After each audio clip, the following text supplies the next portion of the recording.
Take a girl and a guy, and they fall madly in love and form a family.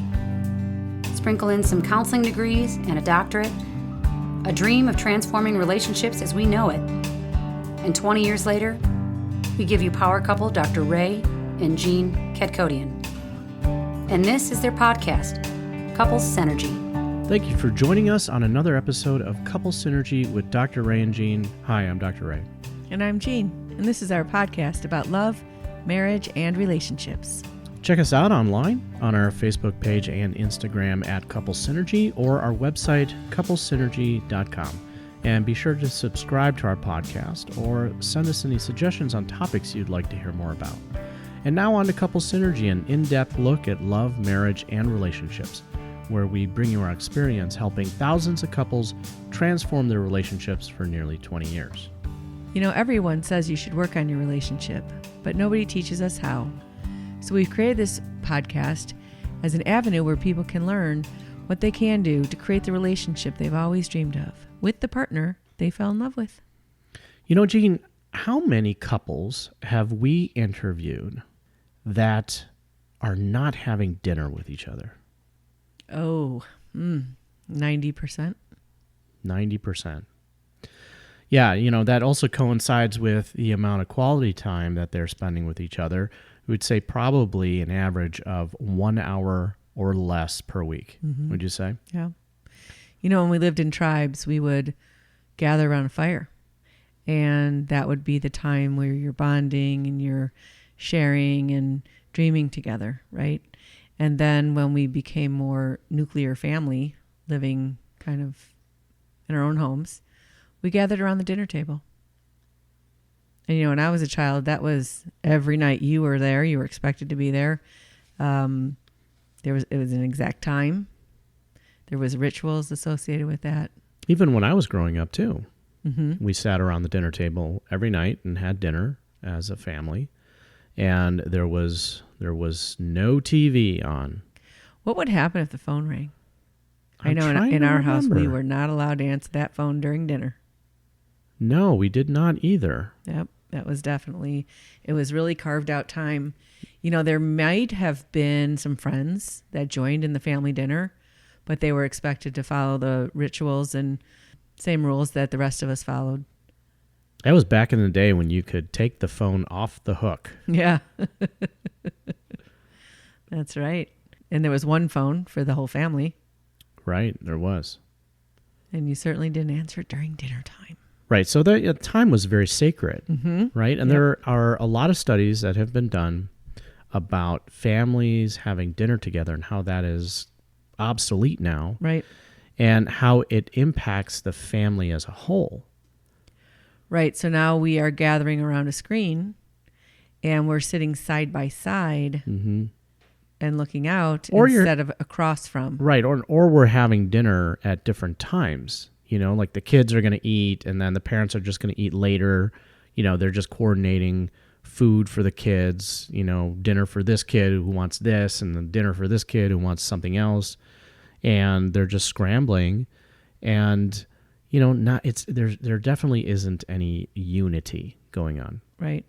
I think people are substituting comfort and ease with some really important life lessons that are a little awkward and a little inconvenient. And I think the payoff isn't worth it. You know, when we talk about the 4-year-old brain, right? Not able to delay gratification, not able to self-soothe, not able to problem solve independently, not able to take personal responsibility, not able to tolerate negative emotion, not able to tolerate too much or too little emotion, not able to tolerate ambiguity, ambivalence, or your own company. And so prior to the age of 4, that's just how our brain is. But after that, when the prefrontal cortex comes online, those are the skills that you learn having dinner together, right? Because you have to sit and wait till everyone is sitting down. In our house, you had to wait till after the prayer. And then you could finally, you know, start taking your food, and you would have to pass the bowl and you would have to say please and thank you. And you couldn't get up without permission. Not to mention the skills you're learning about conversation, right? How to have a normal conversation where you are not stepping over someone else. You're not interrupting someone else. And just that normal flow of a healthy conversation, you're learning that every single day because it is a consistent anchor point for the family. Now we take that and we see the impact of the dissolution of that. And now we apply that just to the cornerstone of the family, which is the couple in the family, right? Right. And their relationship. Mm-hmm. And, if the couple is not spending time together, having that anchor point every single day of sitting down, reconnecting, talking about their day, right? Talking about the future, and then dreaming together. And if that's not happening consistently every single day, you could see how they would drift apart a lot easier. Yeah. I remember, when we would have dinner, there would be 9 kids and my parents, 11 of us. And as a child, you actually wanted to leave. You wanted to be done eating and be done being appropriate and polite and following the rules. And so you could go back outside and play or whatever. And my parents would then have coffee and they would sit for hours and talk about their days. And, my mom was a stay-at-home, my dad worked, but that's what they did at night.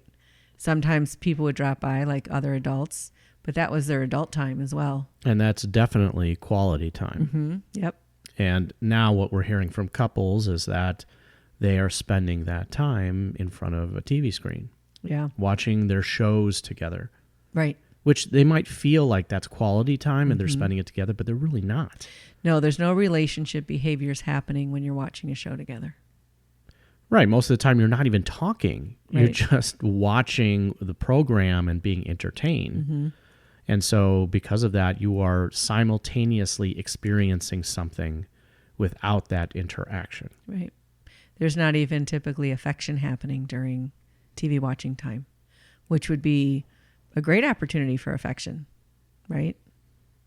The other thing that happens when you're engaging in things like the screen, it shrinks your gray matter, which is what we need for relationships, right? Isn't that the bonding and relationship communication skills? And so a lot of couples, when they come to see us, are like, hey, our communication's falling apart. Well, anytime that we're engaging in behaviors that activate the dopamine center in the brain, the reward center in the brain, we are changing that structure. And that leads to a decrease in gray matter. Mm-hmm. And we see this in studies with video games and with pornography. And so, yes, when couples are not actively communicating, creating that anchor point of connection every single day, that bond that they initially had is naturally going to deteriorate. It's naturally going to start falling apart. If you are not investing energy in that connection, well, it is definitely not going to stay together. When your brain is used to that type of high dopamine, reward, pleasure, excitement stuff, the natural pace of a human being of sitting down and having conversations and eating dinner together slowly, it's kind of boring and awkward. In the same way that it would be really uncomfortable if you stop working out, you start working out again, it's awkward and uncomfortable. And so it's not easy. TV's easy. Sitting down and sitting across from each other is more difficult. Well, because of the eye contact, right? The body language, having to find a common interest, something to talk about that bonds you together. We had this awesome experience on July 4th where we went to watch fireworks, where there was, literally this was the only fireworks show that was in the surrounding area that we live in. Because of COVID and we can't gather. Exactly, right. And so, the rules were that you could sit around your car, but, you couldn't really gather any place, right? So there were many people they had their cars, they were, had chairs and set up in front of it. And we went with good friends of ours. And, one of our friends, he brought his daughters. And so while we were waiting for the fireworks show, we all had some food together and we just sat in this circle and we just talked. Mm-hmm. And it was a really great experience. It was a wonderful experience, and it's not something that, people do too often, right? Just converse. They usually have to have something to do, some game or some screen or something to entertain them. What did we do? We started asking some fun questions, right? Right. Everyone took a turn asking a specific question that everyone in the group then answered. And even when when somebody would answer it and the conversation would go in that direction, everyone came back and said, okay, next person, you have to answer the question. So it didn't derail, and everyone sort of made sure that everyone got their turn and felt included. And I think it was a very pleasurable experience because of that. And so, that's one of the tricks you can do. I remember that one movie with Bruce Willis. I forget. And I know in that one he goes, the ambulance. I don't remember the movie, but I think Michelle Pfeiffer was his wife in that. And they would do the high-low thing at dinner. Like say what is your high for the day and your low for the day. Do you remember that? Bruce Willis and Michelle Pfeiffer? I think so. Oh, this is like an 80s movie. Yeah, yeah. It's way back in the day. But, things like that, or ask a question, or even if you're up on some current events or something, just share about your life and share about your day.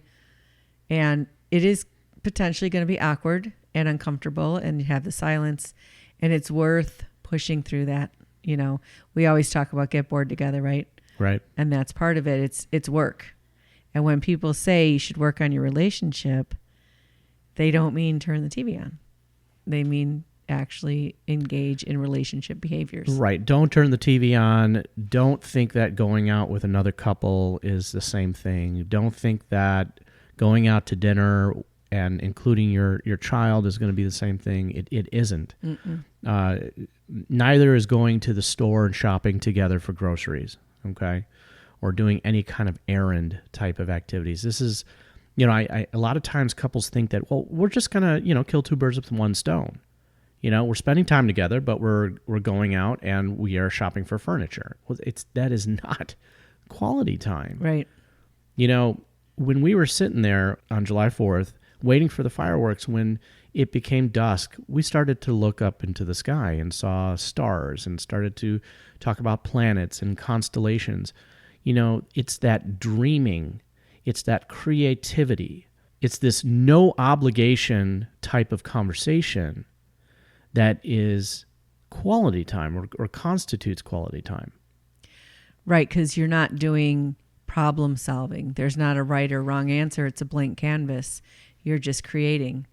And on the other side of that creating usually is the most fun, because you just come up with silly ideas because your brain is active in that thinking of how am I going to relate to this other person and what can we create, and some really great ideas come out of that and a lot of fun. You might even, plan a trip or talk about your dreams or, create a vision of your future that wasn't there because there was no space for it. And a lot of people in the corporate world, they understand the concept of brainstorming.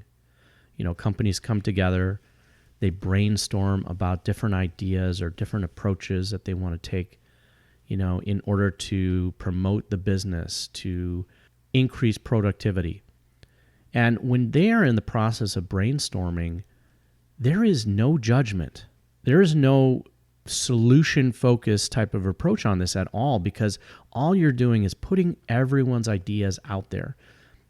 Good, bad, ugly, whatever it is.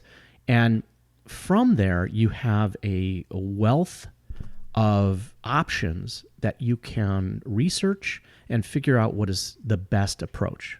There's no decisions being made. The Right. decision-making gets separated out from the brainstorming. And a lot of times couples are only solving problems, finding out logistical things they need to do to survive and their finances and what those goals are. But what we're talking about is beyond that, beyond a decision-making. Like we ask couples this all the time as part of our program, like, what is your dreams of the future? And they're like, that we get along. I mean, they can't Right. even, We don't even know if we're going to survive the day. Right. And they, we were like, just dream big, just whatever. What would you really love to do? And they were so paralyzed. And I don't know why we got like this in our culture, but people don't want to be disappointed or they don't want to be uncomfortable. And so they're afraid to say, hey, I'd really love to go see, Australia or build a log cabin or whatever people's dreams are. And they don't want to be disappointed and they get locked up like, well, how are we going to get the money? And this is not about that. This is just about fun. Because what we do know is that what you focus on grows. And if you keep focusing on your dreams, you will make them happen. The money will show up. And if you try to combine the brainstorming and the dreaming with how to make that happen, or the solution focus approach, and you jam those two together, what happens is that someone's dream ultimately gets shot down. Or both people's. And they cut their dreams up into a way to fit it in a nice little box until they're not even recognizable as a dream anymore. I remember our son had the dream of building his boat. He'd not only never built a boat before, but I don't think he ever even used a hammer before. No, he didn't. He had not. And I remember him saying, Mom, do you think I can build it? And I said, of course you can. All you have to do is look at whatever is the next thing in front of you that you have to tackle and keep tackling that thing until you have a boat. Which of course he ended up doing, which is fabulous. And in his maiden voyage, it's saying, but they built a boat. He learned a lot in the process, together, the whole group of them. Mm-hmm. And they would not have had that experience had they stopped their dreams at the beginning. And so when we're talking about having dinner together as a couple and creating that anchor point every single day, we're talking about dreaming together and having that dinner be part of that dream, not just logistics, okay? Not just trying to jam dreaming with solutions together, but really investing that creativity into your relationship. Even if you don't talk, you will find yourself reflecting on your day and sort of getting more present and de-stressing. And your brain starts to think very differently when you just pause and stop putting new information in. And even if it's awkward or you don't talk at all, there's still a lot of benefits to just getting quiet together and being present and focused. It actually is going to help you be more productive. Mm-hmm. Yep. Right, a lot of couples that we know, one person grabs their dinner and goes to, their home office to continue working. Yeah. Because they think they're just going to be more productive if they eat on the run. And it's that de-stressing time, it's that reconnection time that actually makes them feel more energized so that they can be more productive. Here's a question for you. I come up with lots of ideas. You? What?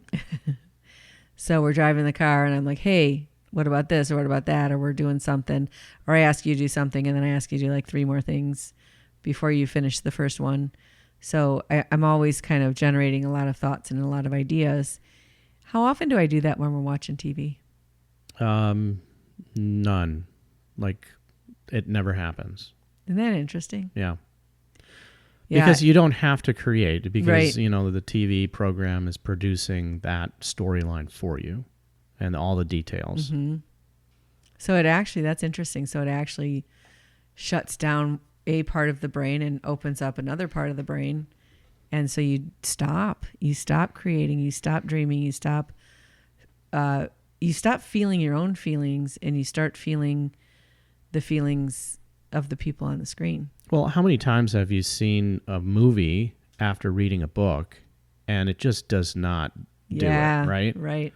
It's because, in the book, when you're reading it, you are part of creating. Mm-hmm. You're an active participant. What the people should look like and what they sound like and where they are. And then they change it in the movie. It's someone else's idea of it. Another person's perspective mm-hmm. or interpretation of it. Yeah. And so, you think about that as, when you are, sparking that part of your brain and you're doing it together with your partner, then that is where that spark and nuance comes from. And feeding that in your relationship just keeps you moving forward and growing together. I just thought about that concept of the 4-year-old brain and taking personal responsibility and problem solving independently. And when you are having dinner with your partner, you are taking responsibility together and doing that problem solving together. So it's a shared risk. And that shared risk really forges the bond. Which brings us to the Couple Synergy Weekend Intensive. So excited. That we are going to have this coming October. Mm-hmm. Just in you talking about the dinner together. Right. We are going to have a couples dinner on this weekend, which is going to be amazing.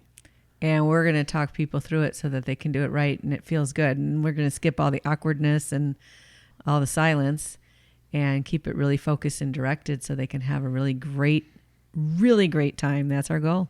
This dinner dance is going to be fantastic. It is going to be a fantastic part of the weekend, and we hope to see you there. And if you are interested in being on the weekend, you can email us at contact@couplesynergy.com. The registration link will be up shortly on our website. But if you want to get in on the hype, just email us at contact@couplesynergy.com.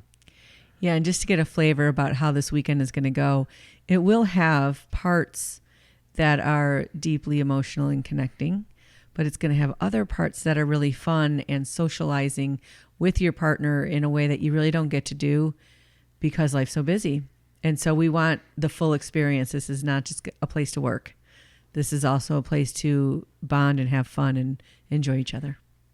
We were a little worried about this weekend because of the whole COVID and how that has been progressing. But because now the states are moving in a direction of looking much better, Illinois and Michigan, this is very exciting. We're going to be able to hold this weekend. It is going to be an amazing experience for all of those couples that are going to be in attendance. And we hope that you will join us. We'd love to meet you. So we want to thank you so much again for joining us today and for listening to Couple Synergy. Our passion is in helping couples and people have happy and healthy relationships. And this podcast gives us a fun way of bringing our knowledge and expertise to you, our listeners. For all of you listening, please subscribe to our podcast and please leave us a review on Apple Podcast or on our YouTube channel.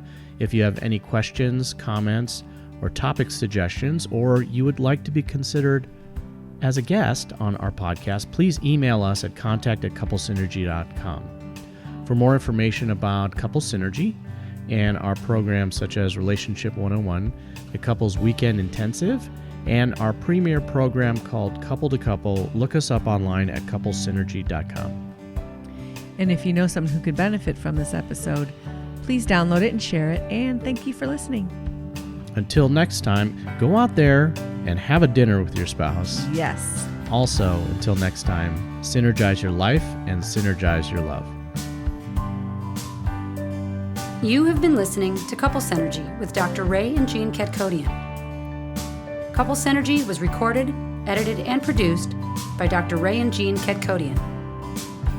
Voiceover and music entitled Breathe and Let Go was recorded and composed by Gina Gonzalez.